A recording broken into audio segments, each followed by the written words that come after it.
a lot of folks made a big deal about our guys, so-called banning them from dancing on TikTok. It wasn't that, they couldn't dance, so it was embarrassing. That was first off.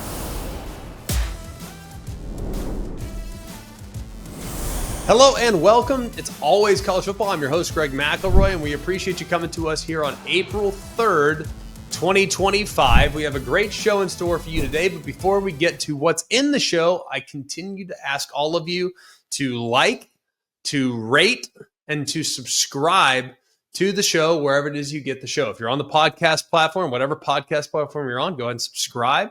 We'll automatically download and populate your podcast library when you show up and we put out a new show. It'll be in there automatically for you if you subscribe right now. We also ask you, if you could, just tell your friends.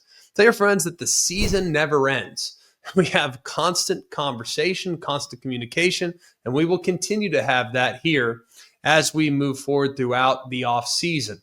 We also want to encourage you to check out some of our previous episodes. We ranked the top 25 coaches. We've already tackled some really interesting topics over the last few weeks, so you can always go back and check those out. Those are, for the most part, evergreen. We had a show on Monday, too, talked a little bit about Stanford, their hire, where they're at in the sport, and we also ask you to submit your questions at always CFB on Instagram and on Twitter. If you submit your questions, it will make it into a future episode when we do a mailbag segment. We have a great show for you today. We have Rich Rodriguez, the head coach of the West Virginia Mountaineers. He's going to join the show. Just an awesome conversation with him. I think you're going to be really impressed with the staff he's put together and the vision that he has for West Virginia football, who's trying to kind of find their place in the Big 12. It's a program that's had a lot of ups and downs in the last 17 years, but no time in their history have they had a higher high, or at least their modern history have they had a higher high than the high they had in 2007 behind Rich Rodriguez, who led them to within one win of a national championship game appearance. So a great visit with him. And then we will also talk a little bit about pressure and coaches. We're not necessarily going to assign guys as hot seat candidates. It's not really what we do here at Always College Football. There are people with lifetime contracts that are on this list that are going to be feeling some serious pressure. We're going to categorize those coaches. We're going to put them in a category like playoff or bust. We're going to put them in a category as a big bump is needed, like they need to really ramp it up this year or at least show progress. We're going to put them in a stop the bleeding category. So if the program feels like it's in free fall, they need to stop immediately and get the things turned around as quickly as humanly possible. Then we're going to put them in the category of this is the last chance. Like if it doesn't happen now, probably going to need to be thinking about making sweeping changes, or you might need to find new employment, because the hot seat is a real conversation for the guys that are in the last chance category for sure. Like I said, like, rate, subscribe, check out the show wherever you get the show, and we appreciate you guys for being here. Let's dive into our conversation with Rich Rodriguez.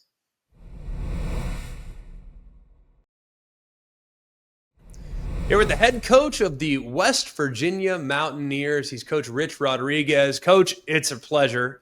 We've developed a relationship over the years, most recently at Jack State, dating back to your time at Arizona, and then even when you were at West Virginia. But, man, you're back. Please help me understand how surreal it must feel for you to be back in Morgantown leading such a special program to you. It is. I think the opening couple days, press conference first week was really surreal because I hadn't really been back in 17 years, even though this was my home. I've been so busy all over. Was out in the desert, out in the bayou, and the hills of Alabama, and everywhere in between. And so coming back, getting a chance to see some people that were here the first time I was here, seeing the upgrades to the facility, and being back in Morgantown, West Virginia was really kind of neat. And then you get busy working, right? Then you get busy working on your roster and all that, hiring your staff and all that. So, but I'm very blessed. I've been fortunate the places I've been to allowed me the opportunity to come back here again. And now we got a little work to do. But I love the staff, Greg. I got a great staff put together, maybe as good as I've ever had. I got a good group of guys. I've only had two players that have started. So it's a whole new roster, and it's getting newer. It's going to get newer again in a couple of weeks. It's amazing. I do want to ask you about your staff at some point, but before we get to that, there was a blueprint that you guys used with great success during your last run at West Virginia, to the point in which, a lot of us thought you were going to win the national championship there at the end of the 2017. So I look at it and I'm curious. Well, I know the world's changed beneath our feet, and no one's trying to compare 2025 college football to 2006, but how similar is the blueprint that you're trying to create with how you attack people offensively, how you defend people defensively, and the type of players you want to play for you in Morgantown? Yeah, and that's a good question. It's really not that complicated. And obviously, we're a little bit different scheme wise on both sides of the ball, which I like being different, especially on offense. I like going fast. We like involving the quarterback in the run game. That's always kind of been part of who we are. But I think we got to do it better than we did back then, and we're doing things better than we did back then, scheme wise and all that. But it's really not that complicated when you look at why you have success. I think it's just really getting really good players that play really hard. What's happens is our version of playing hard, or my version of playing hard, might be different from what these guys are used to doing, or what other people and other programs do. Like, I've been around and watched other practices, and boy, they're pretty intense and all that, but are they really playing as hard or as intense in practice and every day in the weight room as possible? And so I don't say that, we're the only ones doing that, or we are the best at doing that. But, we've won games in the past is because we've gotten really good players playing really hard and have a staff that believes them and knows the answers to the questions, so to speak. Well, I would imagine, Coach, you always, at least the guys that I met that played at West Virginia, whether it were teammates of mine in the NFL or in the Senior Bowl, whatever it might have been, the guys I played with, I always sensed that football was the most important thing. All right, what came with football is great. The NIL is great. The popularity on campus is great. The amount of attention you might get as you walk around the community is amazing. But ultimately, winning and losing games is the most important thing. Like, being the best that you can be at quarterback is the most important thing. And it was always like that with the guys that you had your last time there. So is it harder to find those guys nowadays that want to be great for the right reasons? Oh, I think there's certainly more obstacles to take guys' minds off of doing that. That's I always, like I tell our guys, like, when we get ready to have we just got done practicing. When we're getting ready to have the next play in practice or next drill, whatever it is, there's nothing in your life more important than that next play at that time. Now, obviously, when you're off the field and practice is over, your family, religion, your health, all that kind of stuff. But in that moment, that next play is your whole world, and you approach it. So everybody looks, when they see me coach a practice, they think I'm half nuts. But I've always treated every play that way. And I'm trying to get my teams and every player to think that way. That play, is it that big of a deal? Well, to me it is at that time. You know what I mean? And so that's the level of kind of focus, intensity that our guys have to have. But it's more difficult now. That's why a lot of folks made a big deal about our guys, me so-called banning them from dancing on TikTok. It wasn't that, they couldn't dance, so it was embarrassing. That was first off. But I'm like, I said, if they could make money, being good at something, I want to make money being good at football. So how about let's get good at football, because I don't know if they're going to make money being good dancing on TikTok, not from what I've seen, right? But if they get really good at football, they can make money now, not just in the NFL now. So that's kind of what I hope their focus is. Well, if you're really good at football, then no one cares if you're a good dancer. They might follow you on TikTok anyways. And then it becomes right. You'll get followers if you score like 3 touchdowns a game. I promise you that. So there's no doubt about that. That's for sure. And I would imagine there'll be plenty of guys that you have on your roster that are capable of scoring 3 touchdowns. You mentioned the turnover, though, and the fact that this is going to be a very different looking roster than the West Virginia roster that trotted out there on the field last year. This is a group that hasn't finished in the top 25 in quite some time. But how have you been able to piece this roster together and making sure that you have guys that fit what you want to do? Yeah, I saw a stat last week that we had the most new players in the country in Division I, and that's not it. We're going to have another 15 or so, coming up in another couple months. So kind of used to it. We had 60 new players last year at Jack State. it took a little while to get it all going. But that's the day and age we're in. That's the hardest part about it. I think, Greg, the transfer portal in the spring makes no sense. I mean, we got to get the calendar right and the roster management piece right from the NCAA. But where it is, like I told the coaches, the goalposts will move. We got to move with it. If you want to win, you better adapt the best you can. That doesn't make it easy. And then we had a combination of there's a lot of seniors that started for West Virginia last year that were leaving, and then a handful of backups that got in the portal as soon as they had an opening, and so that's going to be a problem for anybody that's taking over a new program pretty much nowadays. But we'll find there's good players out there. I tell our coaches there are good players everywhere, but there's good players here too right now, and we got to identify our best players here, and then what we lack we got to go find. Yeah, I have nothing but faith that you will. That's based on your track record and what you've done up to this point. You did leave West Virginia, though, and it was a part of the Big East. Now it's in the Big 12. And the Big 12, to me, Coach, look, say what you want about the quality of football or the resource, whatever. I don't really care about any of that. I just look at the gap between the best team and the team that people think is the worst. And I think that gap is like NFL level tight, which I find extremely appealing. So from an outside observer's perspective, how do you assess the Big 12 prior to now jumping into it this year?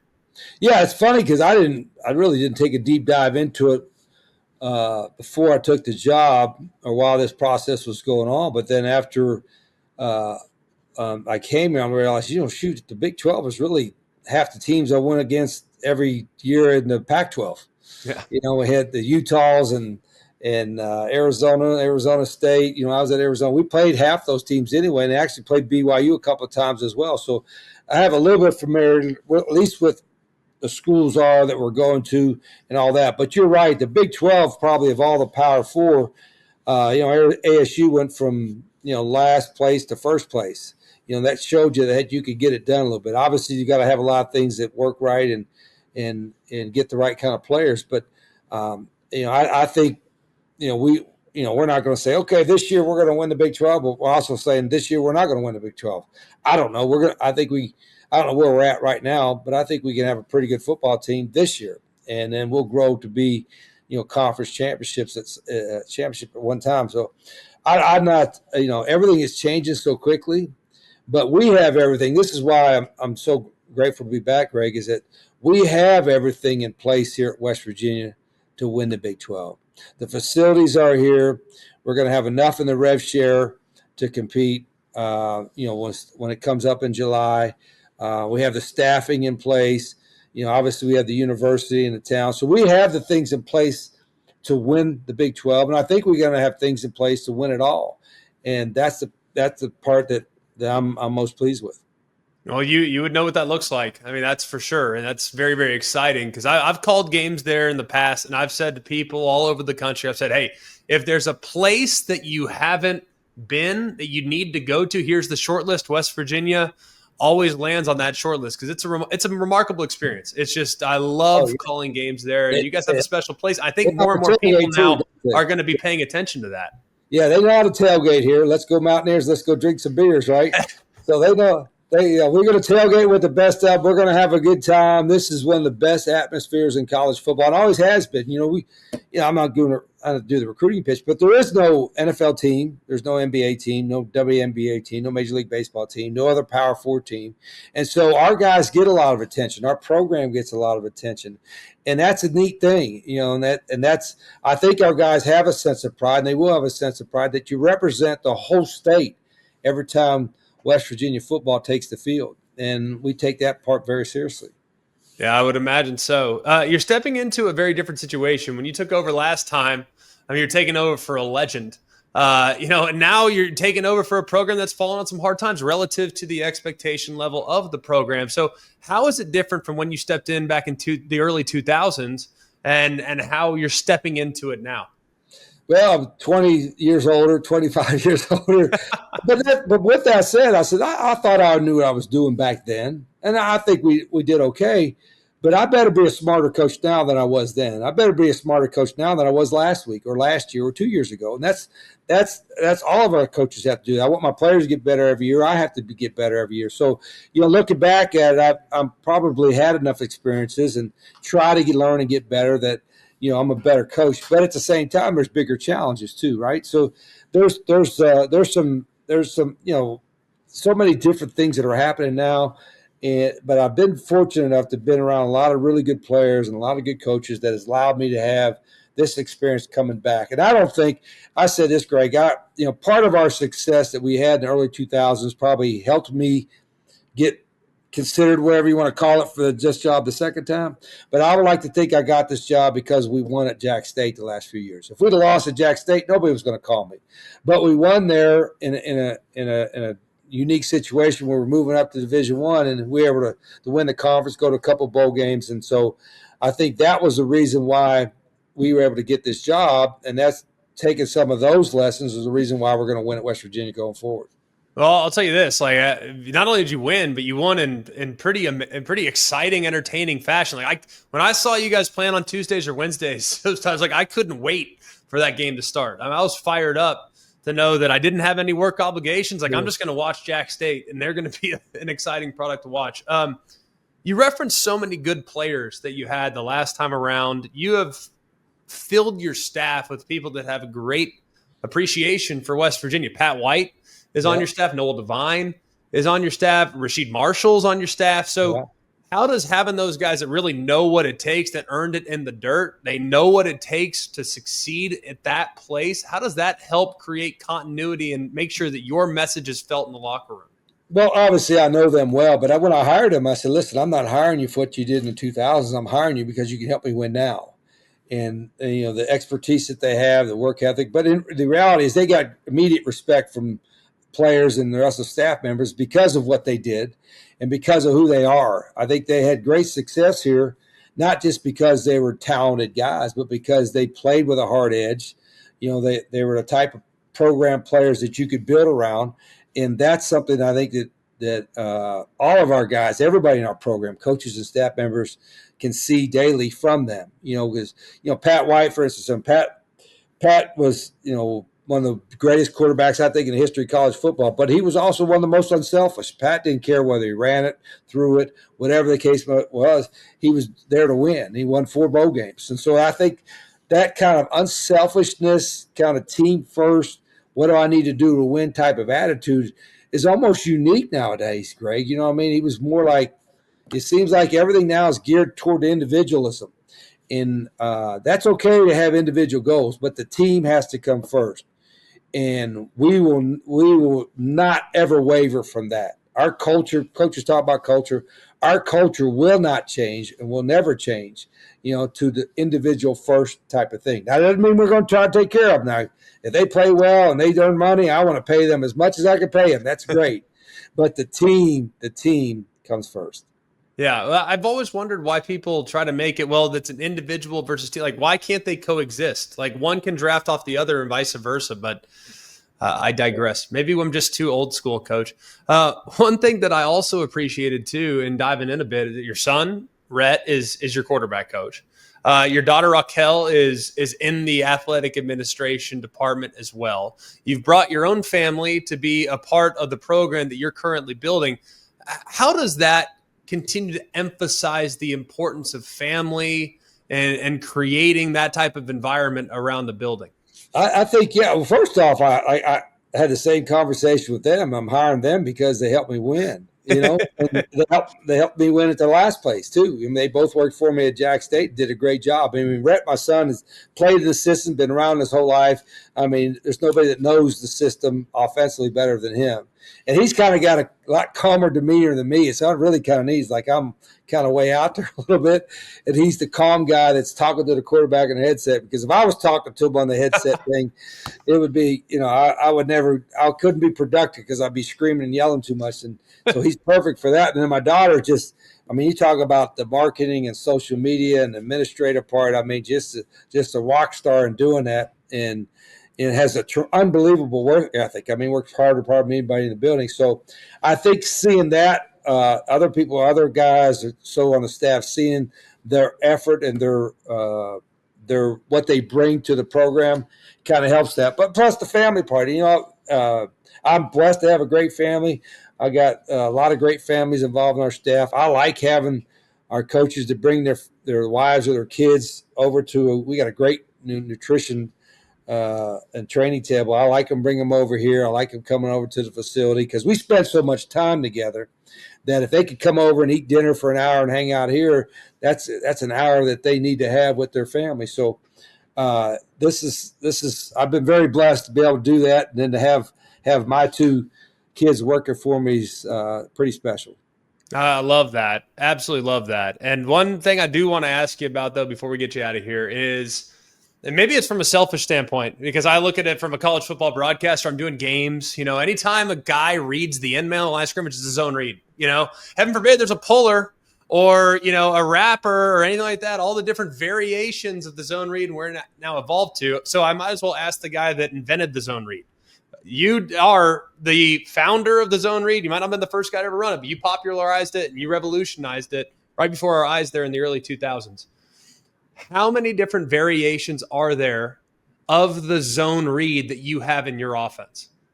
Well, yeah, it used to be just one, just a typical inside zone. Now it's inside zone, outside zone counter, guard tackle counter, guard tight end counter. So there's you got to read now with a power read. There's all kinds of variations, and that's grown because people have taken that concept and expanded with it, which is a good thing. I've always believed in playing with 11, right? So that part of it is going to be the biggest difference now with what's evolved, Greg, as you can appreciate this, is like when we were first doing it, and it was unique. We were just doing it, and it kind of fit us. It fit our playing with 11, so to speak. But you remember everybody on defense would fit a certain way to the front side. Then they just tell the back side of defense, hey, chase the ball, watch the cutback. Chase the ball, watch the cutback.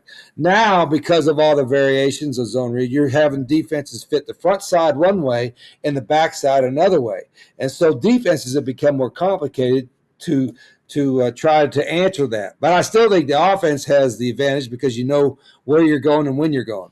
So that from that standpoint is that we're evolving every year. And if I see something like, man, that's pretty neat and they're doing it better than us, we need to take a look at it. But I love playing with 11 and any quarterback. As long as you're a willing runner. If you're fast, that's even better. But if you're a willing runner, you're going to have a chance to play in our system. I love that. I always watch your stuff because I'm fascinated with the evolution of the run game as a willing runner, but not necessarily an active runner. I didn't use it a lot, but it is fun to watch. So I always get a kick out of watching Chip Kelly, for example. Like he'd have a run play to the left that was different than the run play to the right. It's the same. They're all running the same thing, but the right side of the O-line's blocking one thing, the left side of the O-line's blocking another, and the center's doing his own thing. It's like it's mind-blowing stuff. I mean, it is way more complex than I think people realize. And you, in large part, Coach, are part of the reason why we've gotten to that point. It's crazy. Yeah, and the other part, the piece of that goes with it is the pace of it. I've always wondered, it drives me crazy sometimes, probably you too, Greg, as you watch an NFL game and just about every possession goes down to 1 or 2 seconds on the play clock. Because they try to have every play be the perfect play. There's so few plays, they want every play to be the perfect play. And so inevitably they get down to 2 seconds, 1 second, and you got to snap the ball, and you're like, you're going to delay a game. You're thinking, why don't they just, get the ball snapped quicker? You know what I mean? So if I was on the NFL, I would disguise my defense all the way up to the last second, because they're not going to snap it to 1 on the clock. So we want to try to limit that. One of our great advantages, we know when we're snapping it, we might not always go fast, but we're always going to have the ability to go fast. And that's part of our teaching is kind of people think, well, you teach it slow, make sure they learn it, then as you learn, you go faster. We're just the opposite. I'd rather slow you down than speed you up. That's how we do it. It's pretty cool. Yeah, it always drives me crazy when I turn on the NFL game and it's like 1 on the shot clock and they throw a 5-yard hitch. It's like, really? You could have done that. Yeah, you could have done that. You thought about that for 20 seconds? Coach, this has been amazing. We are so excited for you. Happy for you and your family to be back in Morgantown. Happy for West Virginia fans, frankly, to have you back there. We know the program's in great hands, and we look forward to seeing what you do with it here in year number 1. Great talking with you, my friend. Good to see you. Pressure's felt in a million different ways when it comes to college football coaches. You guys understand this. You look at the money these guys are making, the zeros that are in their checks on a week-to-week basis, and it makes sense that these guys are going to naturally feel a lot of pressure, but they all feel pressure in different ways. A pressure, frankly, I think is a privilege. We've always said that around the programs that I've been a part of. Like, we want pressure. If there's no pressure, that means what the heck are we playing for? Ryan Day was under immense pressure last year, especially after the Michigan game. He was under pressure going into the season because they had put so much money into that roster that he had to perform. And then when he lost to Michigan, the pressure was at an all-time high, and he responded to that. It's better to have a place that wants you to win, that expects you to win, than to be at a place that's kind of like, whatever, you win, great. If you lose, no problem. I'd rather have the pressure personally. So I look at all these jobs, and I think that the pressure is honestly a wonderful thing. Because if you don't have pressure, you probably don't have great NIL support. And if you don't have great NIL support, you probably don't have a lot of fan attendance. And if you don't have a lot of fan attendance, you have no interest in the area. So I think pressure is a good thing, which is why we decided to categorize a bunch of coaches, all of which are feeling pressure coming into this year. And we wanted to kind of figure out, all right, who's kind of in the same boat. Does that make some sense? So we're going to go through it. We're going to have some fun with it. So we will categorize this first group as playoff or bust. So probably a little bit unfair, right? There's 12 teams that make the college football playoff every single year. And those are the teams right now that are at the top of the sport. Well, the perception is for a place like Alabama, for example, we'll use Kalen DeBoer in this situation. We'll start with him. I think Kalen DeBoer walked into a situation last year that was a lot more difficult than people realize. No one wants to acknowledge that because people just look at the amount of stars that were on the roster and the star ratings of all the players and the amount of guys that came back with some production in the past. And people are going to look at his situation and say, well, he inherited a great roster, and look, they regressed from a win-loss standpoint. Yeah, that's accurate. So the perception of Alabama's roster was different than the reality. But you're not going to change the perception overnight. People still believe that Alabama has more talent than anybody else in the sport. I would tell you they don't, but it doesn't change the fact that Kalen DeBoer enters year number 2 with immense pressure. I'm going to put him in the playoff or bust category because when you're looking at it through the lens of the Alabama fan, I think they view any season in which they don't make the playoff as a massive failure, understandably, especially when you take into account the success that they've had dating back to 2008. Let's go next to Brian Kelly. Now, part of this pressure was felt a little bit by the breakthrough that Notre Dame had last year. And I'm not saying that his previous destination has anything to do with his current job status. But when you see Brian Kelly leave, citing the challenges at Notre Dame to win a national championship, to go to LSU, where it might be a little bit easier path to win a national championship, just based on the fact that the 3 previous head coaches all won one, it probably looked a little bit like, well, Brian Kelly has taken a job that's going to get him there faster. And then Marcus Freeman goes on to take Notre Dame within 1 game of winning the national championship. So you look, too, at what Brian Kelly has coming back this year. Improvements are hopefully being made on defense. They've adequately addressed the receiver position in the portal. They have a tremendous quarterback. They do have to replace a couple pieces on the offensive line, but you look at what LSU has returning, they have as few question marks as just about anybody not named Texas in the SEC. So I think this year for LSU is playoff or bust. They make the playoff, good year. They miss the playoff, feels like a real disappointment, doesn't it? And then finally in the playoff or bust category, we will include Mario Cristobal.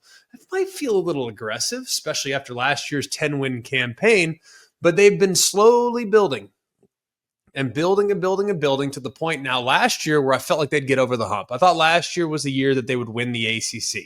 Really believed that. I thought with where Clemson was, with where Florida State was, especially with all the losses they had the year before, the personnel losses that they had the year before, felt like last year was the year for Miami to really make it. Well, they had it on their racket going into the final game of the regular season. They win that game against Syracuse. Good Syracuse team, I might add. They win that game, they win the ACC, they're in the college football playoff. Even if they lose the ACC championship game, based on the result of what happened with SMU, they might have made the championship anyways. They might have made the playoff anyways. So it would be really interesting, I think, to see what happens with Mario Cristobal in the event in which they come up short yet again. There's been a significant contribution again in NIL. They went out and got one of the top transfer portal quarterbacks that you could find in the country in Carson Beck. And I think a lot of people probably looking at Miami thinking there won't be much drop-off from Cam Ward and what they had last year offensively to what they might have this year if Carson Beck can get back to playing the way he did in 2023. So pretty optimistic about Miami, kind of flying under the radar, but with the resources that Mario Cristobal has been given and just how close they came last year, I think anything less than a playoff appearance this upcoming season would be a pretty big disappointment. And then finally, in the playoff or bust category, it's Dabo Swinney. Now, Dabo Swinney has endless job security. Notice, everyone I just listed, pretty good job security, I think. You might disagree. If you do, that's fine. We're good with that. But if you think they're going to run Kalen DeBoer out of town after 2 years when he's got a 10-year deal, I think you're crazy. If you think they're going to run Brian Kelly out of town after 4 years when he's got a 10-year deal, I think you're crazy. I don't see it happening. So you might see it differently, but as far as finances are concerned, I don't think any of the aforementioned guys are in legitimate jeopardy of losing their jobs, okay? That's just the way I see it. But I think Dabo Swinney, this is the year they've had circled. This is the one. This is the one they've circled, dating back to when they went and got Cade Klubnik, got him, put him into the lineup a little bit as a freshman, then he became the starter year 2. It wasn't a great year. They made massive additions in the coaching staff by going out and getting Garrett Riley a couple years ago from TCU after a great TCU run, by going out this past year and getting Tom Allen from Penn State to be their defensive coordinator.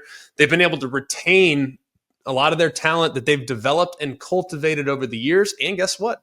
Dabo went out to the portal for the first time this year and really made it a priority to land some guys at positions of need. I think anything less than the playoff this year for Dabo Swinney would be a massive disappointment, I believe. Look, they made it last year. Last year's team wasn't as good as this year's team is probably going to be. It's the way I see it. People might see it differently, but I am a huge believer in Clemson this year. And if they don't make it on the year that Dabo Swinney's had circled, citing the importance of high school recruiting, homegrown talent, creating a culture, if they can't break through this year, that would be a real bummer for all the wonderful fans of the Clemson Tigers. So I'm very bullish on them. I don't think it's going to happen, but there's pressure being felt right now in Clemson to perform here in 25. We'll go next to a group of coaches that are feeling pressure for a completely different reason. This is a big bump needed category. And this probably shouldn't require a whole lot of explanation. The program's been here.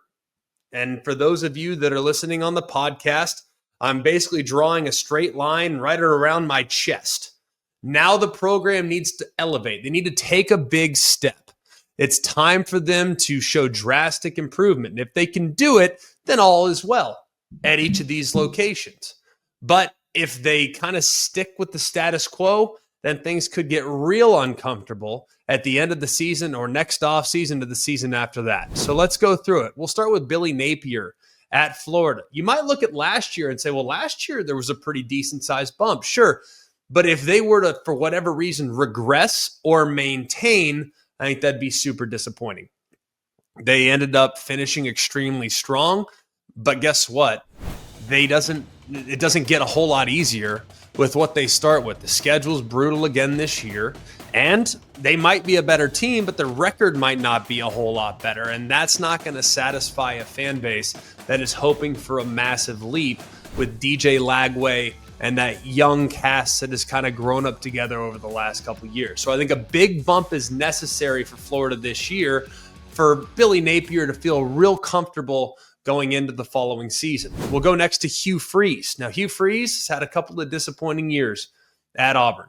Kind of underwhelming last year especially, but if you really look at just how close they were on a few different occasions, man, they were close. They were really close last year to being a real problem for a lot of teams. Problem is they made real critical mistakes at really critical times in the game that led to them coming up just a little bit short. Go back and look at the game against Georgia, go and look at the game against Oklahoma, go and look at the game against Cal, and go and look at the game against Arkansas. All four could have been at least Auburn wins or a lot closer, especially in the example given against Georgia. So I'm a fan of the progress that was made from year 1 to year 2 under Hugh Freeze. It's just the record in the win column, it didn't reflect that.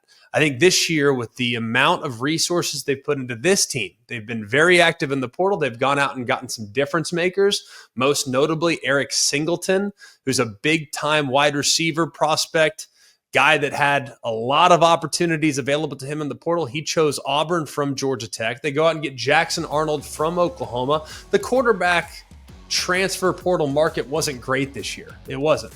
But Jackson Arnold, going into last year, people thought he was kind of a dark horse Heisman contender. Now, it didn't work out at Oklahoma, but now gets a fresh start, has a quarterback-friendly offense, has a really talented supporting cast that he can lean on. Also includes Cam Coleman, who came on really strong at the end of the year at wide receiver as well. So I think Auburn has a chance to take a big leap, especially on offense, but I think they need to for things to feel good around that program and the trajectory that might be on. Let's go next to Baylor. Dave Aranda. Now, there was some positives last year that were found as the season went along. Remember where he was going into the season. It was one of the toughest spots. One of the biggest question marks was, would Dave Aranda be able to stick around? Would he be able to sustain? And they found something last year with Sawyer Robertson, their quarterback. There were some great moments had by the Baylor Bears. Yeah, they had a disappointing Hail Mary loss at the hands of Colorado, but if you look at just how much better they were from the year before, there's reason to believe that that trend could continue, and I think it needs to. A big bump is necessary, especially when you take into account what comes back, especially at the quarterback spot for Baylor. They might have the best quarterback in the Big 12. You can make that case. And then finally, we'll go to Texas Tech, where Joey McGuire enters into a pivotal year. Now, like I said, I don't think this pressure meter, if you will, is not reflective of job security. I really don't think it's that. I think it's more the investment that Texas Tech has made. Go and look at Texas Tech's portal class. Look at how many guys they were able to attract. Look at the commitment that the Red Raider faithful have made to the program and just how active they've been in attracting not just high school players, but also guys that have played a couple years of college. I mean, Texas Tech beat out a lot of teams. 4 players that a lot of teams wanted. So it'll be interesting to see just how much Texas Tech can make a leap this year. And I'll be honest with you, I'm anticipating it. I think Texas Tech going into this upcoming season could be one of the most intriguing teams because of the amount of talent that they've attracted. Granted, it could go sideways. When you build a lot with portal and you have a bunch of guys coming in, it could go sideways. We've seen that happen before. Look at Florida State last year. But we've also seen it line up in remarkable fashion en route to a possible playoff berth. I think that is possible, and that's within reach for the Texas Tech Red Raiders. Now moving into a category where we have acknowledged that the guys being listed in this grouping have already had great success at their institution. You might look at it and say, well, maybe not. You might push back on that just a little bit, especially when I get to some of the names. But I view these 5 coaches, their track record as moderately successful. Great years in some cases, but for whatever reason, the last couple, it's been trending in the wrong direction. Or maybe the last one trending in the wrong direction. We will start with Lincoln Riley. It shouldn't require a whole lot of explanation. Lincoln Riley went from 11 wins his first year to 8 wins the next year to 7 wins to 8 wins, whatever it may be. There's been a regression that's been had here these last few seasons after what was an amazing first year in Los Angeles. Now, that's what people choose to forget. While, yes, the last 2 years have been disappointing, he was within 1 win away from getting to the college football playoff back in the 4-team era in his first year at USC. He also, in that first year at USC, he had Caleb Williams and pushed Caleb Williams towards the Heisman Trophy. So a lot of very impressive things were had that season, but the last 2 haven't been quite as special. But hopefully we are going to categorize this group, like I said, as they stop the bleeding group. Like, it's bleeding out a little bit at SC, but if we could just put a stop to it this year, that would make me feel a whole lot better about the long-term prospects of what the Trojans can accomplish. And I look at what SC has coming back. There's some possibilities for an uptick in success this season. So here's hoping that happens for USC. We'll go next to Brent Venables at Oklahoma. Last year, not great. Struggled, right? Had some challenges as it came to replacing Jeff Levy. Had some challenges in replacing Dylan Gabriel. The indoctrination that they got in the SEC, their schedule, by the way, was extremely difficult, especially relative to how things went for the Texas Longhorns, who also entered the SEC. In year number one, they get all the way to the SEC title and get to the college football playoff. Meanwhile, Oklahoma is really struggling throughout with a couple of nice wins. The win against Alabama was very impressive at the end of the year, but it was too little for people to feel great about what was accomplished for Brent Venables in year number 3. This is a year where it's going to require a pretty significant uptick. I think stopping the bleeding is important. Showing some growth is important. They went out and got Ben Arbuckle, offensive coordinator from Washington State. One of the hottest commodities going in the entire transfer portal was John Mateer, the quarterback that transferred alongside Arbuckle to Oklahoma, where hopefully he can revitalize the position after what was a very disappointing year in 2024. So I think Brent Venables just stopped the bleeding, hopefully a little uptick, but with the challenges of the schedule, I don't think we can expect Oklahoma to now go and make the playoff. I have a hard time envisioning that. Is it possible? Sure, if the stars align, but I have a hard time thinking that 10 wins is within possibility when looking at that schedule. But if you can get to 7, 8, maybe 9, that would be huge as far as stopping the bleeding and starting to signal a bit of an uptick there in Norman, Oklahoma. We'll go next to Mike Norvell at Florida State. Mike Norvell has tons of things to be proud of with what he's accomplished at Florida State. 2 years ago, he had a team that many believe should have made the playoff. He had a team that was as good as any, especially on the defensive side. He had a quarterback that got banged up and got injured, and as a result, his team never got that opportunity. They tried to rebuild, reload immediately by going to the portal and bringing in a bunch of guys to try to backfill some of those guys that departed off the 2023 roster. It failed miserably. And they lost a bunch of games, and it was ugly, and it was not pretty whatsoever. So now it can't get any worse. Like, it can't get any worse than it did last year. I think in many ways it's probably going to be quite a bit better, but it's going to be tough to get back to where he was just 2 years ago. But if you look at what he inherited and how they slowly built up to the 23 season, maybe last year was the rock bottom moment, and they'll start building back up so that they can get back to the playoff, get back to the possibility of competing for a national championship here at some point in the very near future. So stop the bleeding there in Tallahassee. Don't sustain where they were.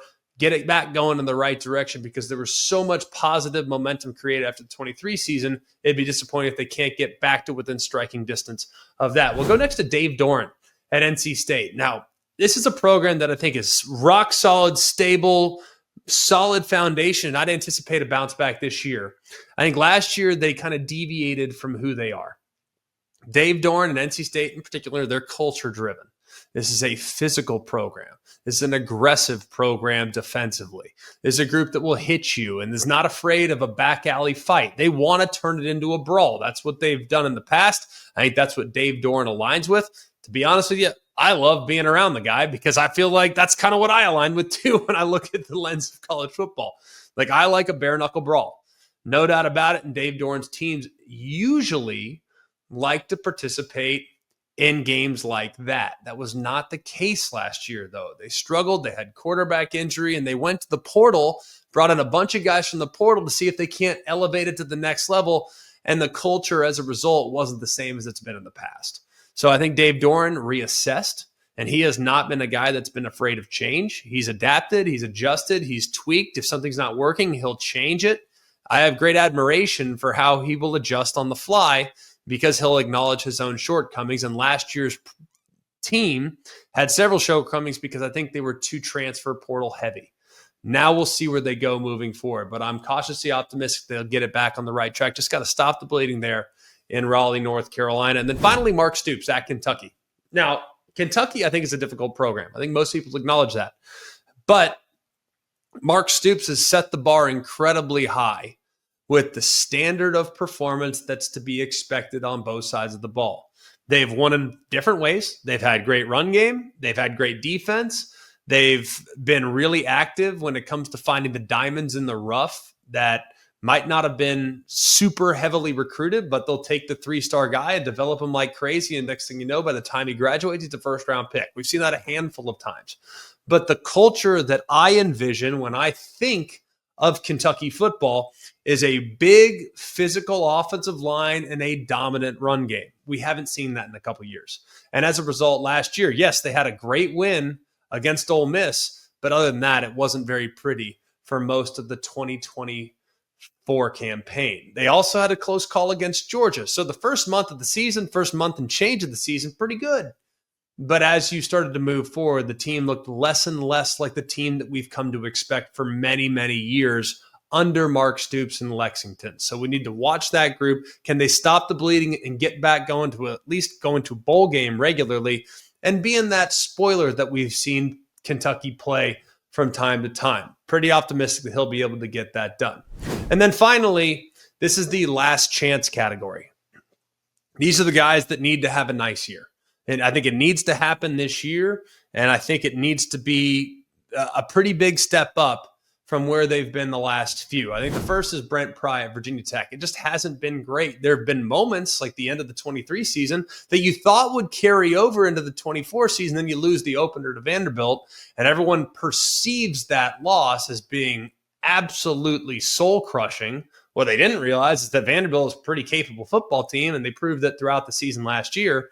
And then you look, too, though, at kind of where Virginia Tech is and the expectation level there in Blacksburg. And I can't blame them. I think it's fair to expect more from the program, and it's fair, especially with some of the personnel that they've had the last couple of years, it's fair to expect them to play a little bit better. There have been good moments, but there's also been some really disappointing moments as well. So Brent Pry at Virginia Tech, he falls in this category. Sam Pittman at Arkansas, I think he also falls in this category. There have been moments with Sam Pittman where you felt really positive about the type of culture that was being created. But some of the problems that have since come up the last couple of years is that Sam Pittman's position of expertise, that's the offensive line, it hasn't been as good. And they really, as a team, they've been kind of up and down. There have been some really impressive moments, but there were a lot of people I talked to that weren't sure if Sam was going to be able to survive last year.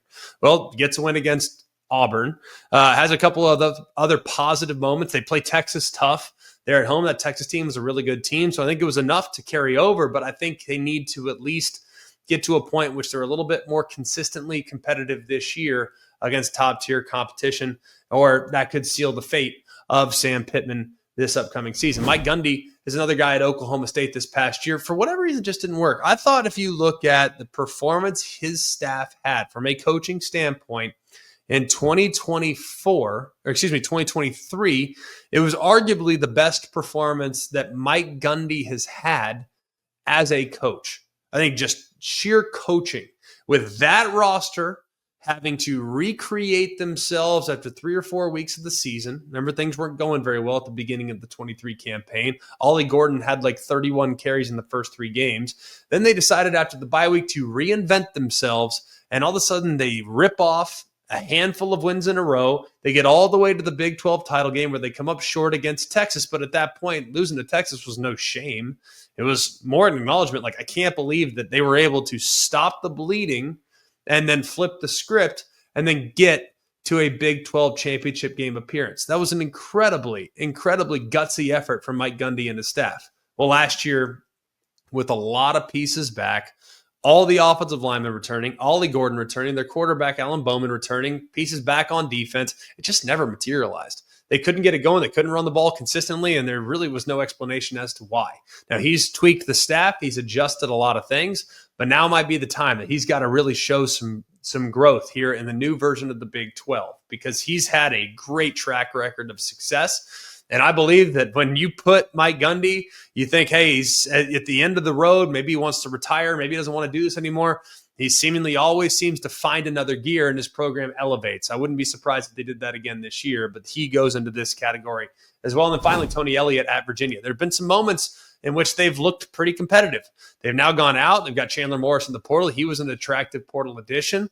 But I think Virginia here in an ACC that is very much up in the air, they need to show that they can be consistently competitive this year. And if they can't, then that could be the end of the road for Tony Elliott there in for the Wahoos. That'll do it for us here at Always College Football. As I told you earlier, like, rate, subscribe to the show, wherever you get your show. Appreciate very much those of you that have interacted with the show on our social media platform, Always CFB, on both Instagram and on Twitter. And for those of you that are here with us via the ESPN College Football YouTube channel, subscribe to the channel. Our shows will be in the mix on a very regular basis, and we'll do clip outs that you don't want to miss throughout the week as well. So for all of us here at Always College Football, for Mark, Jake, Jack, the other Jack, I'm Greg. We hope you have an amazing day, and remember, it's always college football. Hey guys, it's Greg McElroy. Thanks for watching Always College Football. Make sure you like, rate, and subscribe to ESPN's YouTube channel and wherever you listen to your podcasts.